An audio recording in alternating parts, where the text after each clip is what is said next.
The following program is a PodcastOne.com production. From Hollywood, California, by way of the Broken Skull Ranch, this is the Steve Austin Show. Give me a hell yeah. Hell yeah. Now, here's Steve Austin. I'm sitting here with Bill Burr, one of the funniest guys I've ever seen on YouTube, and finally he's here in person at 316 Gimmick Street. The guy was kind enough to drive across Los Angeles in his Toyota Prius on a Saturday afternoon. Welcome to my house. Thank you for coming over. Thank you for having me. God. You immediately broke my balls the second I pulled up. I knew I was going to get shit for that. Going over to Stone Cold's place, you know, well, a 9-year-old dented Prius. At least I got it washed before I came here. People on my show have been listening to me knock the Toyota Prius for years. And just because it wasn't really so much the car, because the car is a very unique piece of mechanical engineering. It's badass, you know, the technology behind it. And here's the thing, I'm such a car freak. It's like the Crown Victoria, which is what, you know, you've been in New York City, you're from Boston, you know, basically all the cabs were, you know. Crown Vics, or all of the Lincoln Town cars, same thing. All those cars, 300,000 miles, 400,000 miles, they last forever. Right. And so when I get in these Toyota Priuses, the thing about it, when you get into a cab, those Crown Vics, the legroom in the back is for shit. All of a sudden, when these Toyota Priuses started coming into vogue and they started putting the taxi signs on them, you get into the back of those things, you've got twice as much room as than a Crown Vic. So I started loving the Toyota Prius from that aspect. Right. And then the other day, I bought this Ford Focus that I showed you out there on my curb. Right. I'm gonna make you a sweet deal before this podcast is over. You just bought that? I just bought that. And you're already trying to get rid of it. Well, it's because you tried to sell it to me on the phone ride over here, and when I pulled up, you're like, "Hey, nice to see you, Bill. I want to show you this fucking pea soup green." It's metallic pea, Bill. Oh, sorry. I'm gonna make you a sweet deal on this car. All right. But I was on my way over to the pick up my Ford Focus at the dealership because I bought it from my mother-in-law. I figured I was doing the right thing. She decided to sell it. We kind of settled at a price. It was low retail, high trade-in, so it was a fair deal for both of us. And then the repair bill came in, and the brakes were squeaking, all kinds of bullshit. You know, put it in the shop, and the repair bill cost more than I paid for the son of a bitch. Oh, yeah. That's why you don't buy it for a relative. But so, anyway, you don't buy I it know, for a but relative. it was my now you're going to mother-in-law. give her a dirty look during the holidays? God damn it. I got taken to clean by my mother-in-law, Bill. I know the same. As soon as I drove off, she was just laughing her head and shaking her head at me. I got that big motherfucker. I got him. Oh, well. But I was in the Prius going to the Ford dealership. I started talking to the cab driver. Dude, how's this thing on repairs? Never needs a repair. It had 200-something thousand miles on it. Still going strong. So I respect the Toyota Prius. No, it's a Toyota. If you change the oil every couple thousand miles, it's going to last. I mean, technically, every car should never die if it's made right. I mean, the engine block's made out of steel. All you got to do is just change all the fluids and not drive like an asshole. I mean, it should last forever, but people don't. They drive around with the fluids too low. They beat the shit out of it. You know, and then they think they need something new. I love it, dude. I'm telling you right now, that car, you know, I just got it washed, so it's looking halfway decent. But when that thing needs to be washed, I could literally leave that car in the middle of a riot running, and no one would take it. They might throw a rock through it or whatever, but I can come out. That's what I love about that car is I can take it anywhere, and it always runs, and it gets great gas mileage, and I don't give a shit when people open their door into it. So I am finally getting a nice car, though. I ordered I got a car coming, but it's not getting here till October, and that's going to kill me when some asshole just opens their door into it. But that's the new car blues. When you get that new car, you know. It's like getting a new pair of tennis shoes. You're going to scuff those things sooner or later. Yeah, except it costs you $50,000. Yeah, a little bit different. Yeah. So when you bought the Prius, what was the inspiration behind that? I mean, because what were your other options? My inspiration was that I was already doing enough damage. I put my own hole in the ozone layer, flying every other weekend or whatever. So I was just like, all right. And like the air quality out here is not great, and you can't really go that fast. And just I don't know. And I don't know.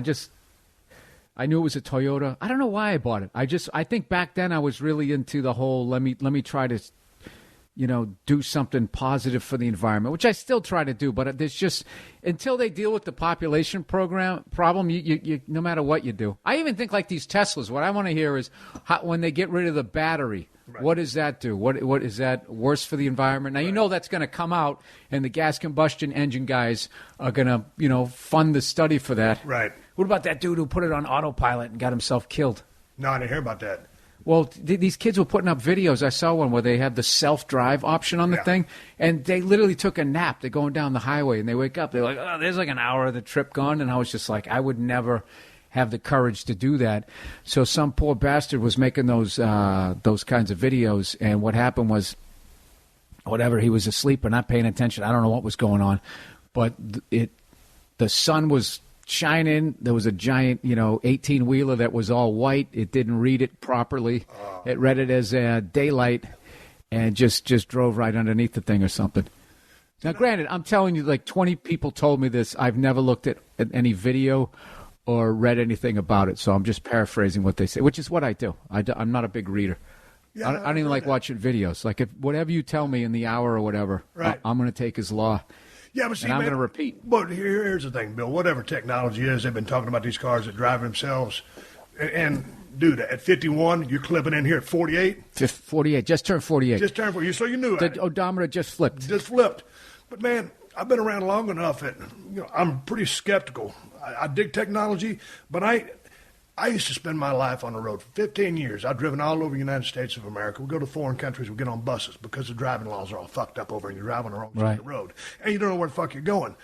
But over here, Rick Rude, Ravishing Rick Rude. Are you a wrestling fan? Big time. So Ravishing Rick Rude, we should say, God damn it, Steve, arrive alive. So we always try to get to the places safe and sound and perform in front of the people, put on a goddamn good show, and get on to the next rodeo. So I ain't going to trust no machine to guide me because I was real picky about who I would let drive the car. Right. Like Mick Foley, love the guy to death. Don't let him drive. Diamond Dallas Page, one of my best friends. Don't let him drive. Fucking Jersey guy. No, because they drive too aggressively, or there's too. No, just Mick, and I love him. He's one of my best friends. But just having said that. Just you just don't trust him behind a wheel. I don't know if he was distracted. He's one of the smarter guys in the business. If I always wanted a good opinion, I'd go to Mick Foley. Right. Kevin Nash, goodwill man. Badass Billy Gunn, goodwill man. Okay, all of a sudden you got the Tesla. You dial in. Hey, here's your destination. I'm going to trust this GPS system because when I moved to L.A., I remember I had the Garmin thing they used to put on my windshield, and Garmin would be telling me where to go. So they've advanced the whatever the GPS thing is to drive his car. I ain't trusting that motherfucker to get me where I'm going. I got to have the steering wheel in my hands, Bill. Maybe it's a control issue, but it's like when you punch in the directions on your iPhone and Siri's telling me where to go and what to turn on. I can dig that. She's gonna get me there, but I got the steering wheel in my hand. So I had to switch it to a guy's voice. Oh, so you didn't like the girl telling you what to do? Because I thought that was some subversive feminism shit for me to get used to taking orders from a woman. I didn't like it. Turn left. I used to find myself fighting it, like skipping streets and everything. Yeah. Every once in a while, just be like, just to keep it even. So now it's just like a guy's voice, and I don't have that. I got major control issues too when it comes to that stuff, and I think technology was fine right up till 1995. Somewhere in the 90s, we had it right, and then that's it. Okay, and I know there's advances in medical and that type of stuff over the last, 20 years or so, but it's not, in the long run, overall, it's not helping everybody. We're just living too long. People got to die. People got to get out of whatever the magic number is of human beings that can be on the planet. Yeah. I think we're over it by a good, 4 or 5 billion. Yeah. It's got to be. Well, you said you don't like to read. Or you don't read much. I'm not good at it. You're not good at it. It takes me an hour to read 5 pages because every word reminds me. I have ADD, so I just start thinking about stuff, and I'll just go on some journey in my head as I continue reading but not retaining anything, and then I'm like, what the fuck just happened? How am I on page 30? That's basically because you don't remember the first 29. That's the same thing I do. There's some shit that I like. I like to read. If it's I'm good about autobiographies. You got all this, the Stevie Ray Vaughan stuff. Any stuff on him, I would be totally focused, riveted, reading that. But if it was back in the day, if I had a book report and they just said read this fucking book, I'd just be I hated it. I absolutely hated it. So I was good at screwing around in class, and somehow I turned that into a living. Hey, God dang, you went to college, right? Yeah, I went to a bunch of colleges. But you got a degree. You got a degree in what? Communications. What did they teach you in communication? Because obviously you're great at it. You're one of the funniest cats who goes around doing stand-up. I don't remember. It was a fun, I finished at Emerson. I went to 2 other ones, was accepted to another one, and by the time I was 22, 23, I was still a freshman. I was going part-time. I had to pay for it myself, working my way through college and stuff, and I don't remember. I went to that school, and I finally it was like a performance school and shit. I could do stuff on the radio. But I wanted to ask you, just as far as being a wrestling fan. I mean, you asked me when was I a wrestling fan? I watched it hardcore from 78 to right up early 90s, right when I started doing stand-up. And then I missed everything because when you guys were on, the big stuff, I was out doing stand-up. So I missed all of Seinfeld. I didn't see any of that until it went into reruns. I missed a bunch of sports in the 90s and all that. And I remember in the late 90s, the late, great Patrice O'Neal. Yeah. And he's the great, him and Mitch Hedberg to me and David Tell. I'm glad you brought Mitch Hedberg those up. When people always say man, you're the funniest guy out there. It's because the top 5 guys aren't here anymore. If they were back, I'd be featuring at an improv.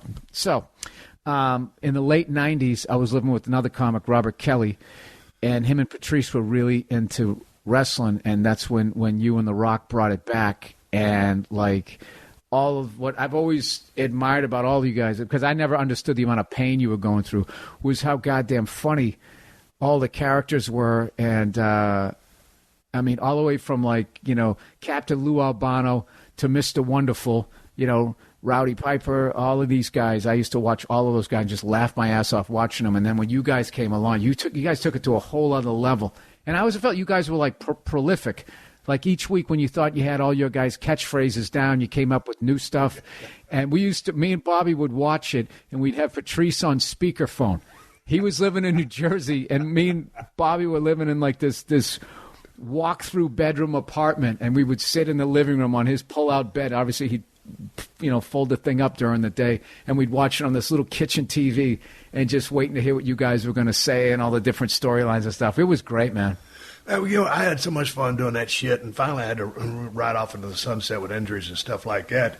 And so, although it is entertainment, it's a rough ride in there, or can be. The best thing that happened was once they just said this is sports entertainment, then you guys could actually talk about the real pain that people just look at, because when they were thinking, it's worked out, it's fake or whatever, but it's dude, that guy still has to take a chair to the head at 3/4 speed. Do you want to do that, or jump off a top rope and land, or get slammed on your back? I couldn't believe I saw Hulk Hogan one time.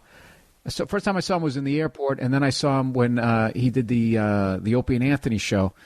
And I remember going man, I thought he was tall. I thought he was 6'7", but his arms hung way down to his knees. And he said, I used to be 6'7", but after all those years of his finishing move, jumping up with the leg coming down, he lost 3 inches of height.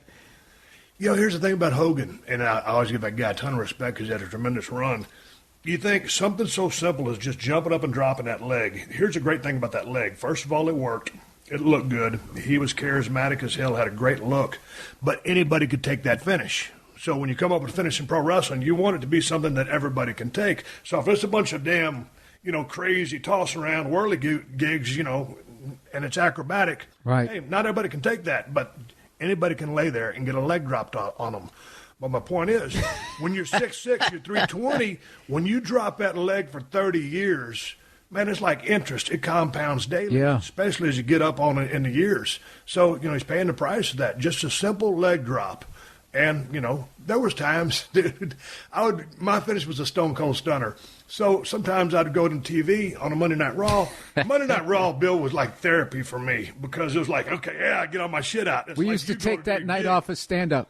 Me, Bobby, and Priest, we would take the night off. We'd have him on speaker. I remember one time, I think he actually made the journey all the way in from Jersey just to watch it. And all 3 of us sitting on that little couch We ordered like Chinese food. It was the greatest, man. But sometimes you go to the building, like, hey, Steve would give you about 6 or 8 stunners tonight. Bam, here's going to come down to the ring, give him a stunner, give this guy a stunner, I'm like, God damn, my back's all fucked up. But you're not going to say, well, Vince, my back's kind of fucked up. I better take the night off. Right. You're out there ringing up stunners with a fucked up back, so it catches up to you. It seems a lot like pro football, where their thing is always like, can you go, is the question. And there's only one answer to that, or else you're out the door and someone else is going to take your job. So I don't know. I mean, one night, me and Bobby, we were going to, thank God we didn't go through with it. There was this old comedy club, the Boston Comedy Club, and people used to always joke it looked like an old ski lodge that sort of burned down. I mean, it was a shithole. It had this wooden stage, small one too. And we were talking one night, and he was going to do the Rock's finishing move. What was that? The rock bottom? Is that what it was called? Yeah. He was going to do that to me, or I was going to do it to him. And fortunately, I mean, I was already like 30 years old during that time. That would have fucked me up. He was somehow going to do it. And we were going to get into some phony argument on like a Tuesday night, like with 8 people there, and he was going to pick me up and slam me down. We would try to work the whole thing out. And fortunately, smarter, we actually... Just because, you remember when you were a kid and you'd try to do all the wrestling moves to your friend the first time? First time, I remember doing the Polish hammer, and you didn't know not to interlock your fingers. You'd slam into your little buddy's chest, and all your fingers felt like they broke off. And we didn't understand, like, all of those things. I fortunately had, like, 3 younger brothers, so I could, try out the airplane spin, everybody's move. But I remember the first time, one of the first 2 times I really fucked up my back. 4th grade, this kid put me in a figure 4 leg lock because he was trying to show me how to do it, and he got me into it. And then all the kids started going nuts, and he kind of was like into the crowd cheering. He wasn't letting me out of it. So I got up to try to undo the leg, and I felt a pull on my lower back. That was 4th grade. And then the first time I messed up my upper back was Tony Atlas inspired. His finishing move was to put you up over the head. And I picked up my brother, who was about 4 years younger than me, and I went to pick him up over my head. I swear to God, it felt like my spine bent. And I got about halfway over my head. I still remember where I was at. I was in the living room. So fortunately, there was a rug, because when I had to drop him immediately, he was crying because he fucked up his shoulder. And, so that's the funny thing. So everybody said, they go, yeah, wrestling's fake. Wrestling's fake. It's like, really? When I do it, I still get hurt. So... Well, it's funny because on your Twitter account, at Bill Burr, there's a picture of you and Nature Boy Ric Flair. Arguably one of the funniest dudes who ever lived. Oh, goddamn, he's hilarious, and he's my favorite pro wrestler of all time. But my point is, it plays back into your story about being in the figure 4. Bill, next time you get put in a figure 4, don't try to unlace your legs. You just roll over. You reverse the pressure. Which way do I... Either way, all you got to do is go belly down, and it puts the pressure on him. Allegedly, that's how it works. So just do you know how cool it is? 40 years later, to hear it from Stone Cold Steve Austin. This is how you get out of the figure 4. I'm going to teach my wife how to put me in it. See if it works. You go, dude. Just go get on YouTube. Go push Flair versus Steamboat, and watch him put Steamboat in that figure 4, and all of a sudden Ricky will get that crowd. And he's getting that crowd, and goddamn, he's almost got it. And finally turns it over, and the pressure goes to Ric Flair, and he goes to the ropes. So now he's selling the legs just like Steamboat's selling the legs. So there's no reason why, No, kinesiologically or anatomically, why rolling over would reverse the pressure, but that was the story. Yeah. The Steve Austin Show. The Steve Austin Show.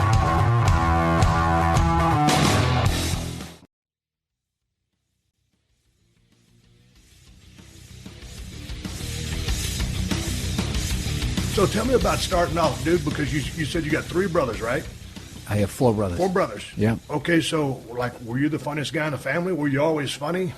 No, I wasn't. No, my older brother was 10 times, still is 10 times funnier than me. Everybody I grew up in the suburbs of Boston, and I just everybody was funny.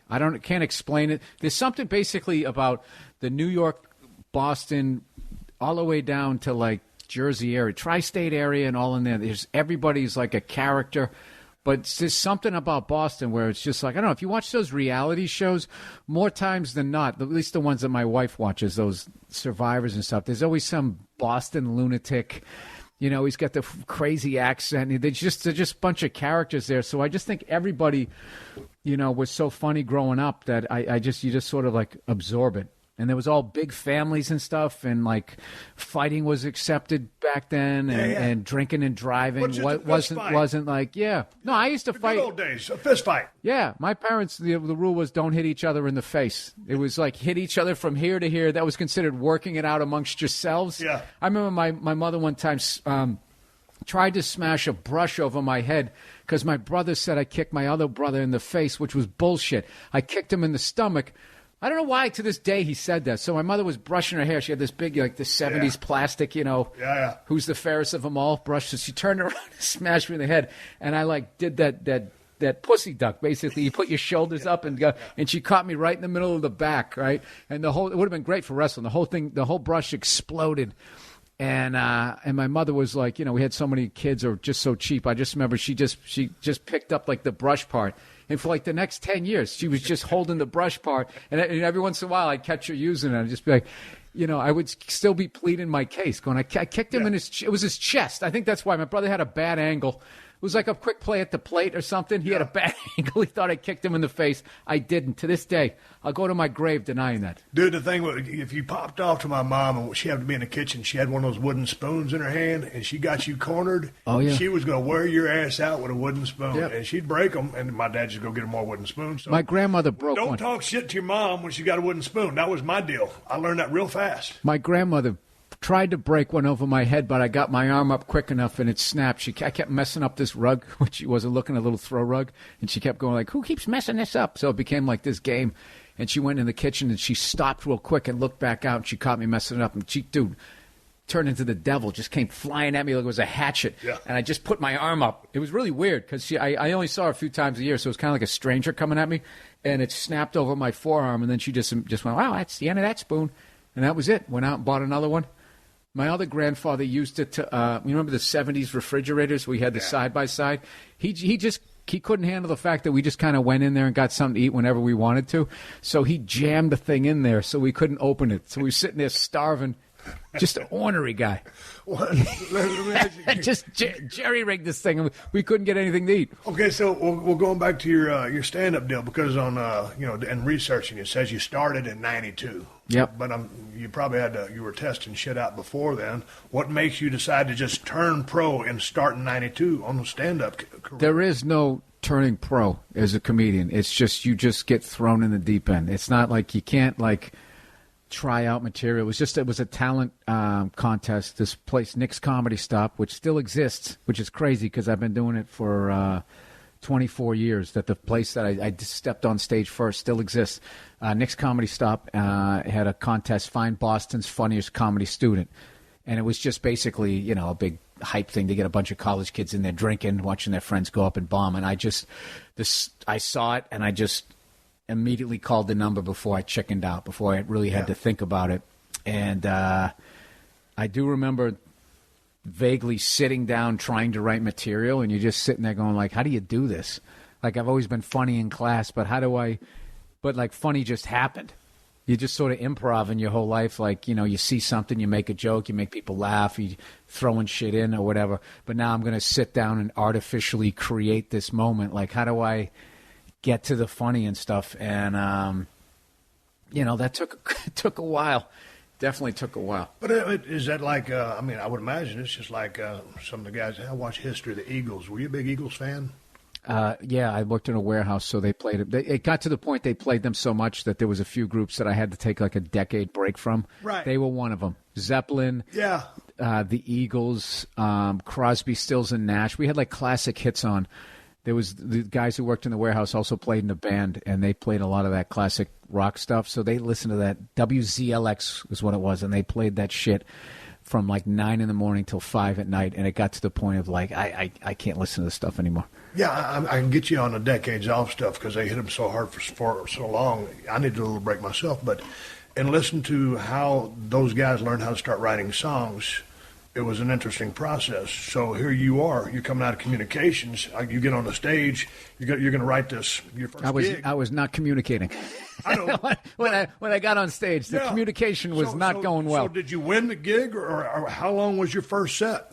was supposed to be 5 minutes, and I think I did like 3, and I bailed. I made fun of the host, and then I just got off. My first time doing stand-up, and I would say this to anybody who's getting into it, like the first 10, 20 times you do it has nothing to do with how well, good or bad you're doing. All it has to do with is when they call your name, having the balls to go back up there or go up there the first time. That's all it is. Like, and I just was joking with the buddy Rogan. I was joking with him, just going like, I am so glad YouTube did not exist when I was going through my am I the next Bill Hicks phase. You know what I mean? Yeah. There is a phase that a lot of comics go through, myself included, where you think, hey, am I going to be the guy with the leather jacket smoking the cigarette, telling them how it is, Yeah. It's sort of like, and everybody, whether you had the jacket and the cigarette, kind of tried that hat on for a minute. And thank God, I know they exist somewhere. The footage is on a VHS tape somewhere in the back of one of my closets, but it'll never see the light of day, right? But when so you hit the stage and all of a sudden you start getting booked. I mean, what's the dues paying process? Are you working another job on the side? It's a lot like when I read books on like I've read all you guys' books. Like one of my favorite ones was Ric Flair, To Be the Man, You Got to Beat the Man. I own that in hardcover. Like I read all of those things. And what the stuff that I related to the most was the dishonest promoters and being in a car with another performer and laughing and joking and having beers afterwards. But obviously the level of physical pain and the shit that you guys went through is way beyond. Our stuff is more like just absolute humiliation. Just like, there's still sometimes, like, I will think about stuff that happened to me when I was on stage. It always happens when I'm in the shower. I don't know why. And it's just some of the, like, where I just got so owned by a crowd and had no comeback, and just how embarrassed I was. And there's always friends in the crowd when it happened. Every once in a while when those memories come up, I literally have to, like, shout it out of my brain. Like, I'll just be in the shower, my wife will be down the hall, and she just hear me just go, like, oh. And then she'll be in the kitchen going like, are you okay? I'll be like, oh, yeah, it's, I just, my back. Yeah. And it isn't. It's me thinking about like, I took some bad ones. It's weird. The older I get, they're starting to fade from my memory. But I mean, there's definitely a lot of horrific gigs, not getting paid. I mean, in the first, you're just so happy that you're getting any stage time. And that's another big thing. At some point, you got to put a worth on what you're doing, because you just come into the business hat in hand like, I'll do anything. I'll clean the bathrooms. I'll sweep up. Just give me 2 minutes. I'll drive. I was in Massachusetts. I used to drive up to New Hampshire and Maine for 5-minute sets. And I was working with my dad in a dental office, right? And we'd be numbing up people, pulling teeth. And why he would be. I'd just hand him the shit.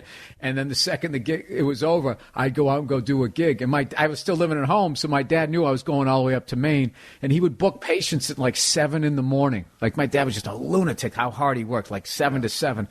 And, I would come home. I'd get home at like 3 o'clock in the morning, and I would wake up and I wouldn't be worth shit. And he'd be like chewing me out in front of the patients.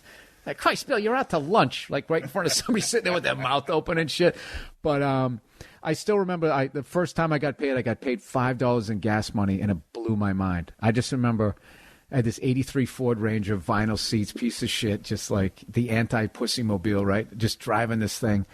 And I just remember just looking at that $5 bill thinking, like, I got that for telling jokes. And just that whole idea of, like, can you imagine if I could actually – like not have a day job? I remember the dream was very incrementally. Imagine if I became a paid comic and I was just the host, and then imagine being the feature, and then imagine being the headliner. And then I remember just fantasizing about the day I could quit my day job. And I started out also with Dane Cook, and I remember he was working at Blockbuster Video, and I remember the day like he quit. He was telling me he was quitting. Like I vicariously lived through it with him, and I remember like calling him up or seeing him at Nick's like later on, a few days later, being like, dude, what's it like? He's like, oh, it's awesome. He goes, you wake up whenever you want. You just sitting there. I remember he said this. He goes like, you know what? I'm going to have some toast.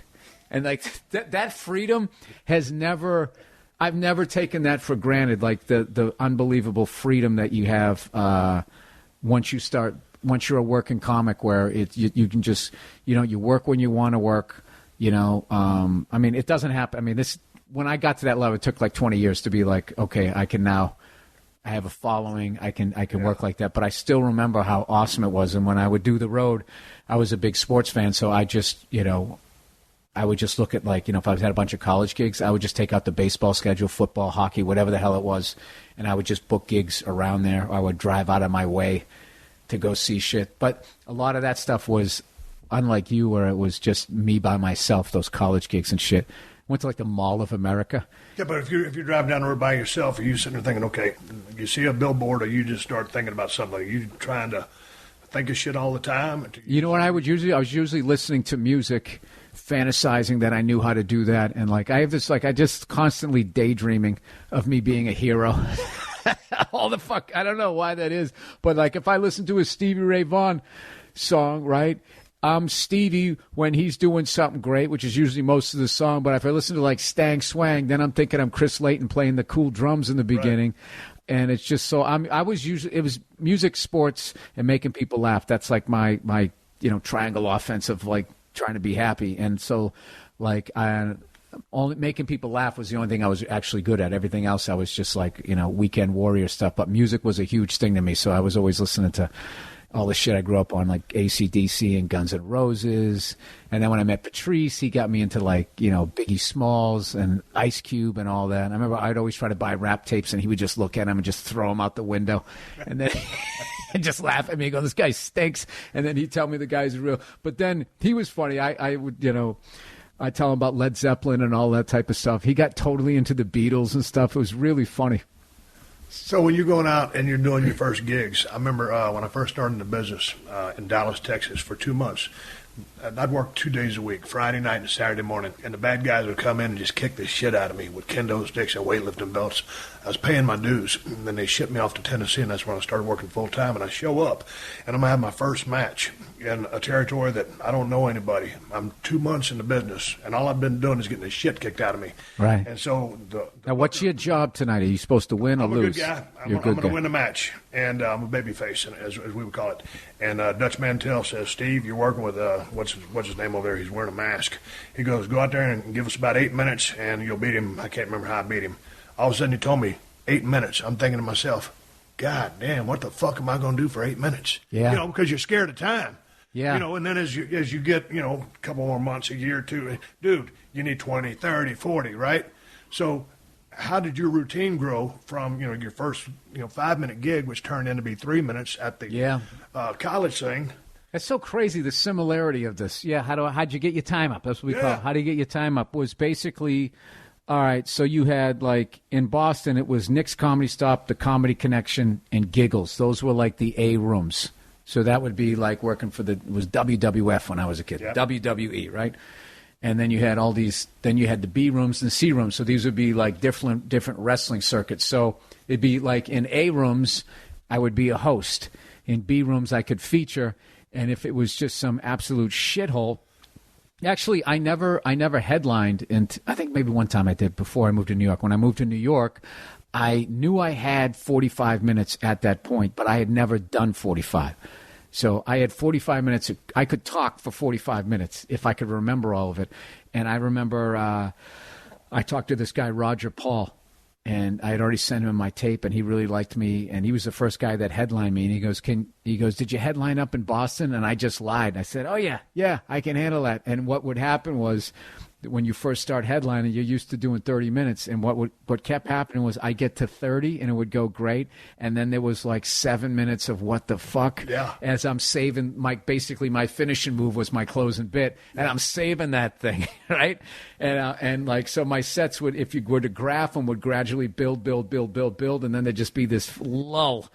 And then I would get out on the closing bit and it'd go back up again, but it wouldn't get to the same height as 30 minutes.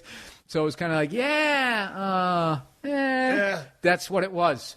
What are you thinking when you put your set together? Because here's the thing. I have an idea what I'm going to open with, and I know what I'm going to close with. I kind of know all the jokes, but then I don't have the set order. It goes much better if I just think about the joke and then I just do the joke. And sometimes I have callbacks to jokes, but I haven't told it yet. But what it does is it gets you to be present Like I am, whatever. I am at the Comedy Store in Los Angeles. I'm at the Punchline in San Francisco. Like I am here right now, as opposed to being up there. Like I did the whole write it all out, word by word, memorize it, always say it the same way, do it in the same order.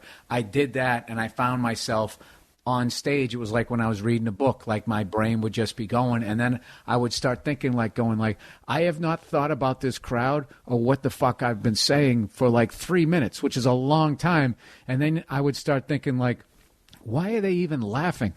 Like, what is even funny about this? And then the second you think that, for me, I just start bombing. Like, it's like I'm in a plane and it starts losing altitude and I can't figure out why.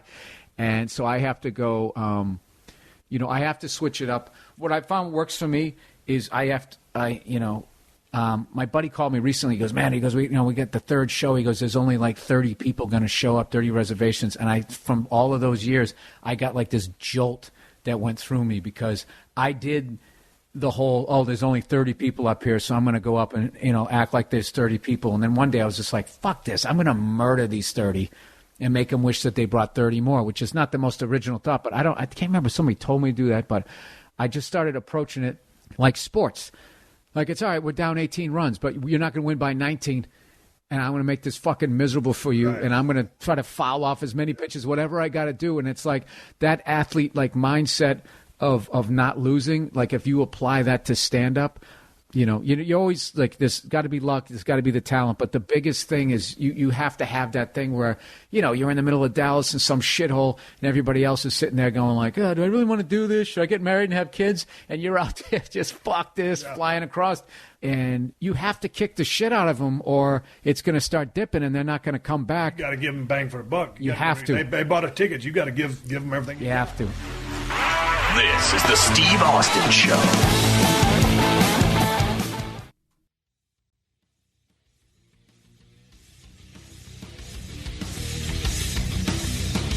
Going back to one of the points you made a while ago, I think you'll agree with. I'll put the hammer on what you were saying. I was talking with Zach Wilde. Oh yeah, he's awesome. You know Zach? Yeah. It's a funny thing. Before I started rolling the recorder, Bill walks into my house. He meets my wife and my dogs, and we come in here. And I have a guitar on my wall, as most of you people that listen to my show know about my Stevie Ray Vaughan guitar. And he goes, Jesus Christ. He goes, is that real? And he dug the guitar. And so I told Bill, I said, out of 95% of people that come here, nobody ever notices that goddamn guitar. And it's one of my prized possessions. I first saw the Stevie Ray picture, and I was just like...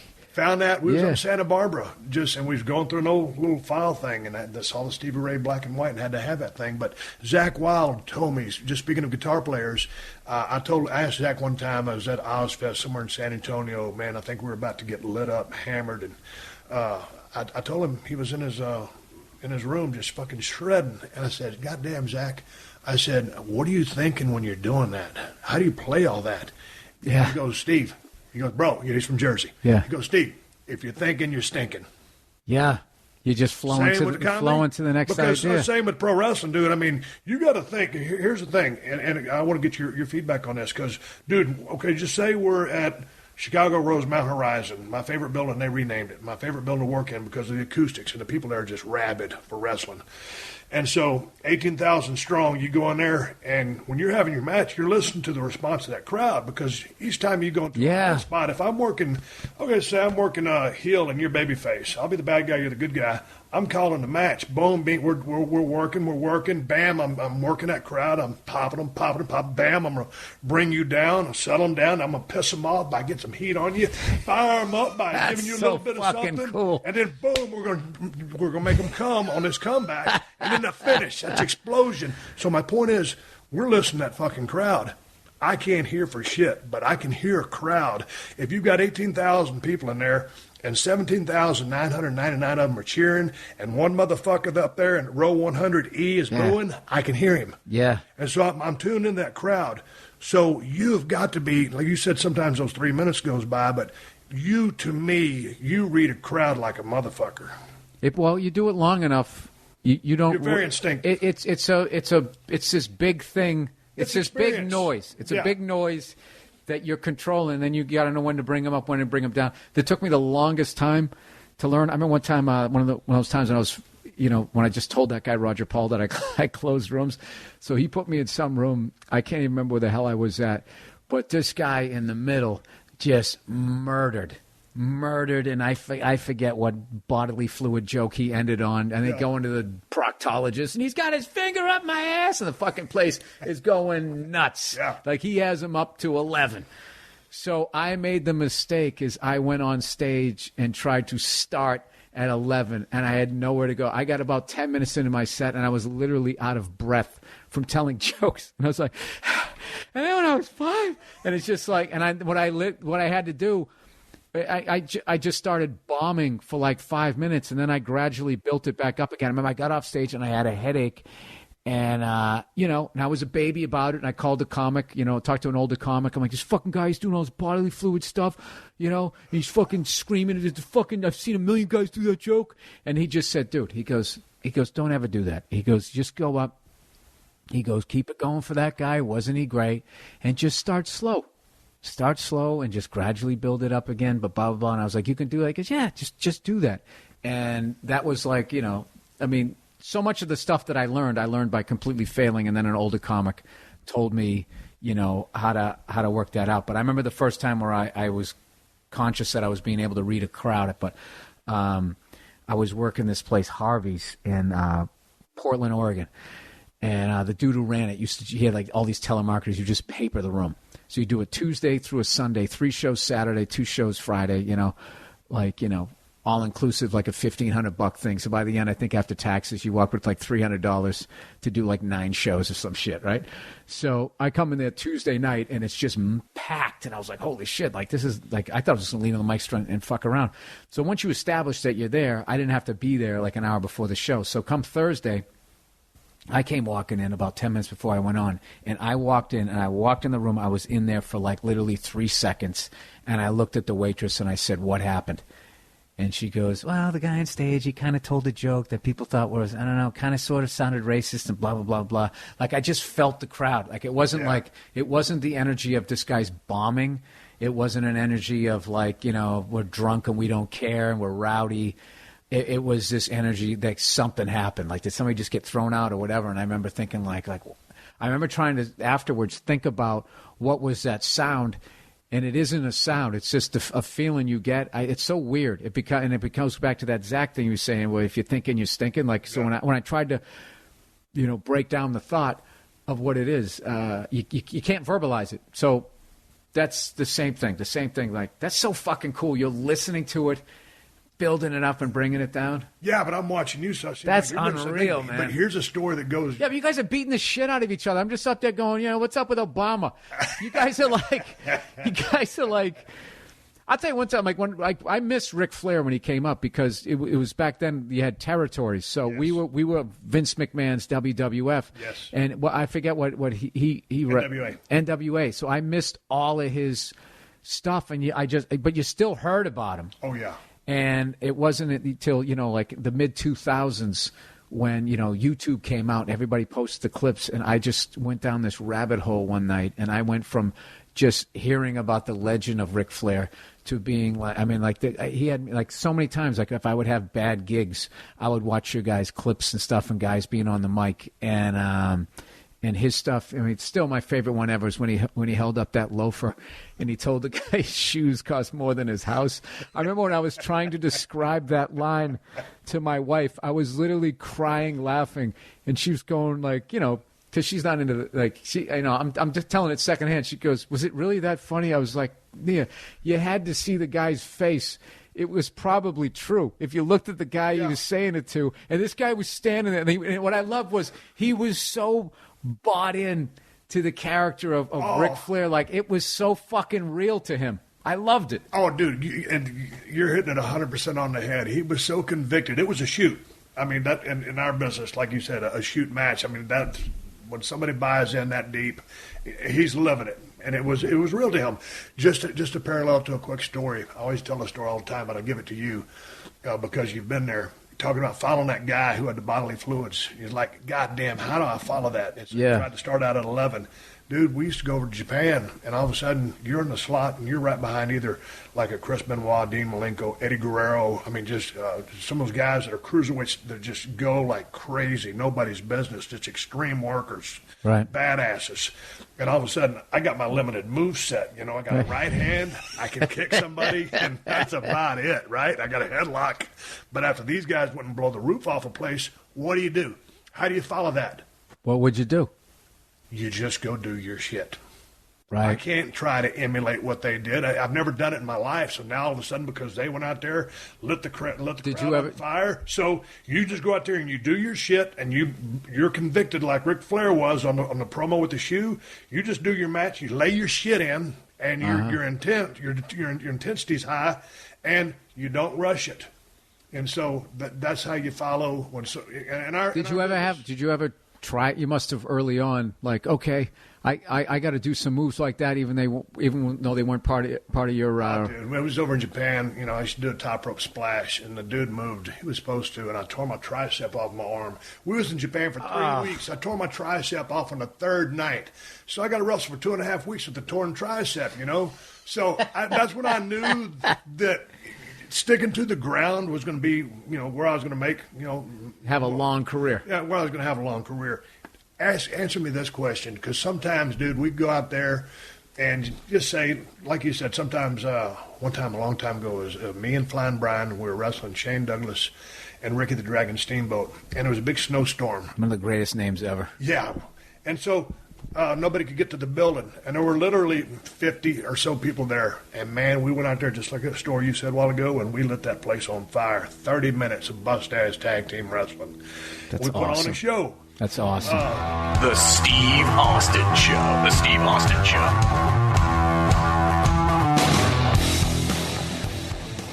Hey, man, do you own or rent your home? Sure you do, and I bet it can be hard work. You know what's easy? Bundling policies with Geico. Geico makes it easy to bundle your homeowners or renters insurance along with your auto policy. It's a good thing, too, because you already have so much to do around your home. Go to geico.com, get a quote, and see how much you could save. It's Geico easy. Visit geico.com today. That's geico.com. But sometimes when you go out there, whether it's 50 or whether it's 20,000, sometimes you go out there and you've been on the road for a long-ass time, and you're a pretty good hand, maybe say at the 5-year mark, and then I'll go to the 10 or 12-year mark for me. But sometimes you go out there and you just get a crowd that ain't buying shit. As over as you are, Stone Cold Steve Austin, or as funny as you are at a scientific level, Bill Burr, you ever get a crowd these days that just all of a sudden just kind of lukewarm to the shit you're doing? Or are those days gone by because you're so good at what you do now?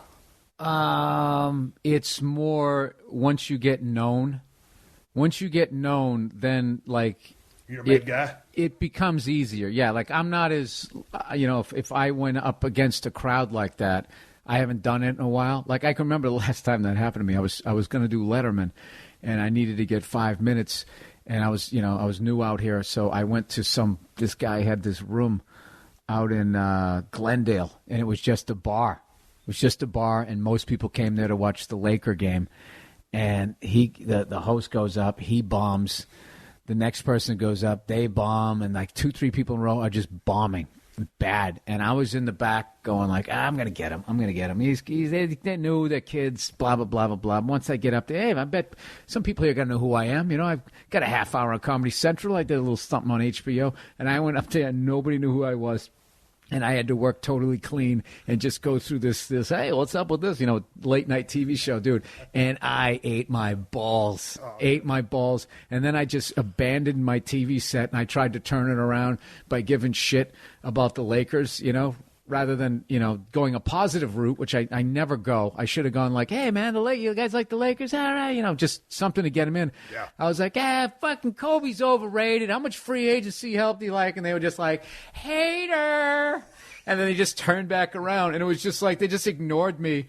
And I'd been in it long enough where I just laugh walking out. Well, there you go, you egomaniac. That's what you get for that. Yeah. You know, you thought you were going to go up there and everyone was going to be, you know, thrilled to see a guy that was on VH1's I Love the 80s, whatever the stupid talking head show credit I had back then. And but, like, you know, I guess, recently I've opened for a few bands, and that can be a difficult thing where when a crowd's standing up and they're there to see music and then you come out, that it's a really, I have major, I don't care how long I've been doing stand-up, how big I ever got. There would never be a moment where I wasn't plotting backstage on a gig like that, going like, all right, I need to do this. Right. I need to do that. Make sure you don't do this because it didn't work the last time. I got to open for Queens of the Stone Age one time, which was killer, man, because, one of my favorite bands ever. And I just knew it. I knew going out there, I was like, oh, man.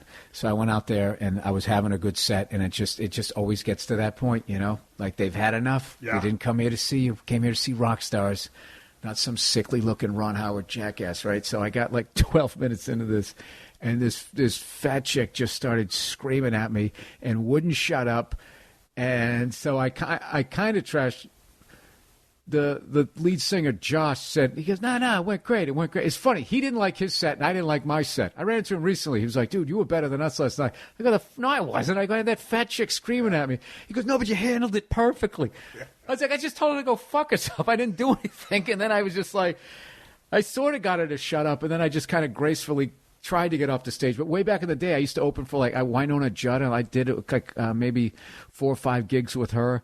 And those things were either great or they were just if it was inside, I had a chance if they were sitting down. But I think we did Del Mar one time. We did that outdoor racetrack, and it was in the middle of the day, comedy during the day, outside, sun's out, and I just come walking out like it was, yeah. So if there's situations like that, then I still can't get out of those. I mean, there are impossible situations, so you just have to sit. What I do is just mentally, I just start thinking of all the comics I'm going to call the second I get off stage to tell them how bad I ate my balls. And then you can laugh about it, Yeah, but it always feels to get it off your chest because, sometimes you go out there and you think you're going to rock the place. You get them, but you could have done better. And it's always, you're always hanging, and this is going back years for me. You're currently still doing it. I stopped a long time ago. But you just hang on that last performance. If you rocked them, fuck, you're on cloud 9. All of a sudden, It's kind of like, in your wrestling business, it takes you maybe 5 years to really get it, and then you go from there to the other levels. But at 5 years, you should be pretty proficient. So you think, okay, I got this shit. All of a sudden, you go out there and you just lay a big pile of shit in the ring. Nobody gives a fuck. They didn't get with the match, and you just go to the back. Everybody knows you stunk the joint out. Thinking, God damn, I thought I knew how to do this shit. That's the worst. Sometimes you do, sometimes you don't. Yeah, you walk backstage and everybody's avoiding eye contact. You're just like, oh, so man. The next night you go out there and your confidence level has got just a little bit lower. So you're hoping you get this crowd to get your confidence back. Because, dude, if you lose your swagger and it's over. You ain't got it no more. That was me in 99. 99 or 2000. Well, I had failed in L.A. and I moved back. When did you first come to New York? 96. How did you fail out here? I just was not booking anything, and I couldn't get stage time. And once you're the new guy and then nothing happens for you, they're kind of over you. And then there's the next wave of new. There's always going to be, the thing about it is when you come out here, if you don't have a voice or anything like that, you're just a piece of meat. And they threw you up. So I was a piece of meat. They threw me up there, and, it was like, hey, potential. And after a little while, when nothing's happening, another 3-4 waves of young guys come in, you're out. And that's basically what happened. So I moved back to New York. I had a manager and agent. They dumped me, and I had no manager, no agent. And I just remember when I made the decision to go back to New York, it was just like, all right, why did I get into this business? I wanted to become a good comic. So I can't get the stage time out here. I got to go back to New York. And I remember thinking, I'm going to go back to New York, and I'm going to get so funny, they have to book me. That was the only game plan I had. I went back to that walk-through bedroom. That was when I started living with Bobby Kelly. This is the 90s, rollerblading and all that shit, right? Way back then. And I just did a zillion shows. And then one day, I don't know, come out the other side. And, you start thinking, oh, how the hell did I get here? It's just like, I just put my head down and did a million shows. And Dave Chappelle and Neil Brennan hooked me up with a couple of episodes of Chappelle's Show. And then that thing blew up, and I got to experience, from a safe place where it wasn't me. It was I was standing near the guy and watched somebody go up like the Beatles, And then, and then it cooled down again for a little while. Did a little half hour for HBO. Opie and Anthony. That was a huge year, 2005. Jim Norton got me on the Opie and Anthony show. So those guys with the HBO special coming out, that gave me a little bit of a bump. So I could sell tickets on the East Coast and for whatever reason in San Francisco. I don't know why. But I think that was more the HBO special. But like all the Opie and Anthony territories, I was doing really well. And those guys used to let me do promos and shit on their show. Like they really helped all of us out. And then I guess maybe Breaking Bad and Netflix. Yeah, those were the big ones where you just gradually kept going up and up and up till I'm sitting here talking to you, which is still blowing my mind. All right, everybody, give me the go-home cue. It's time to wrap up this podcast and ride off in the sunset. So let's stop here on that career trajectory note and pick it up next Thursday. Bill Burr hanging out at 316 Gimmick Street, and we'll continue the Unleashed conversation again next Thursday. Hit subscribe at iTunes so you don't miss out. And while you wait for that, why don't you check out Bill Burr's comedy special on Netflix? It's called I'm Sorry You Feel That Way, and you will laugh your ass off. And if you don't have Netflix, just get on YouTube and type in Bill Burr. If you don't think this guy is funny as hell, I'll kiss your ass. Thank you for joining us for another classic episode of The Steve Austin Show. Please leave a rating and review on Apple Podcasts and tell your friends. For more Steve Austin Show, go to PodcastOne.com.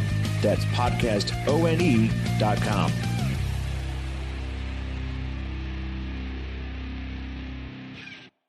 Dive into true crime on Pluto TV. Unravel the mysteries with Forensic Files and 48 Hours. Investigate crimes with Dateline 24/7 and Unsolved Mysteries. With thousands of free crime movies and TV shows, Pluto TV is the true home of crime. Download the Pluto TV app on all your favorite devices and start streaming true crime on live channels and on demand. Pluto TV. Stream now. Pay never. What's up, guys? I'm Brendan Schaub. If you love everything mixed martial arts, I'm talking UFC breakdowns, UFC picks, one championship picks, Bellator, PFL, you name it, your boy breaks it all down. Tune into The Schaub Show, available every Monday wherever you listen to your podcasts. The Schaub Show. Enjoy. Yo, what's good? It's your boy, Big Brother Jake, a.k.a. Jake Warner. My government name. Check it out. I host a show called The Big Brother Jake Podcast. And I've taken my talents to the biggest and baddest platform on the planet. That's right, baby. PodcastOne. My show is unique as I talk about everything. Life, sports, entertainment, being a single dad juggling several jobs. I'm a hot mess, but it's damn entertaining. Subscribe and review now on Apple Podcasts and listen on PodcastOne or wherever you get your podcasts.